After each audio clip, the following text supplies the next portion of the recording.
Would you have any questions? Yes, Mr. Chairman. I have a question for Dr. Geier. You said that the CDC or the FDA has the data as to which manufacturers produce which vaccines that contain thimerosal and which ones don't. And the VIRS data shows that some of them have a higher incidence of these neurodevelopmental disorders, but you just can't disclose that. Is that correct? Yeah, there are three levels of denominators.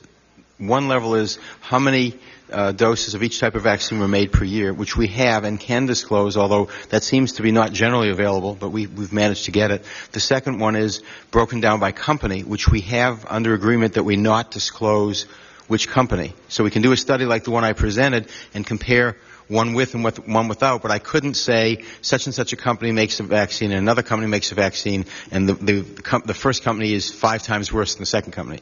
And the third level that they also have, and this is all published by them that they have it, is that they have the number of doses per lot number. So with that information, you could investigate the possibility of a bad lot. I look in my VAERS data, and I find some lots that have far more reported reactions than others, but I don't know how big the lots were. If I knew how big the lots were, I could tell you, yes, there was a bad lot of a particular vaccine made in such and such a year, or no, there wasn't. And that information I've been unable to get with or without any agreements. So what you're saying is if it's an average-sized lot, but there's a higher incidence of side effects. Well, I don't know. I mean, let's say I look at 2 lots, and one of them has 100,000 reactions, and one of them has 10,000 reactions. Could be that the 100,000 was a 10 times bigger lot. If I average them, that's not valid. I have to know, and they know exactly how many doses were in each lot. And if they released that, we could look lot by lot through the VAERS data and say, well, there was a bad lot. Boy, it had 20 times, and we could do statistics to see whether it was just by random choice, a chance, or whether it was real that a particularly bad lot was made. There's been a lot of literature on bad lots. In fact, in the 1980s, the FDA used to keep a list called the hot lot list. And they also had trouble getting the numbers, but they have the numbers now to do it, and they won't release these to any scientists, and they won't allow people to discuss which vaccine company makes a worse vaccine when they're two the same vaccine made by the same company. And I think consumers are entitled to that kind of information. It's sort of like, you get an automobile crash test and you find, gee, one car is a lot safer than the other when it runs into a wall, but we're not going to tell you which kind of car. Well, they tell us which kind of car, but they won't tell us which vaccine producer. They won't allow it to be released, which vaccine producer makes a safer vaccine. And I think with our children and our lives, it's critical that we have that information. Dr. Spitzer, I always find it very interesting to hear you speak. It's frequently a little hard to follow, though, not being a biostatistician or an epidemiologist. So I just want to make sure I understand you correctly. You said the Danish study, the Madsen study, is a good study, but is what I said in my introductory remarks accurate, that it did not...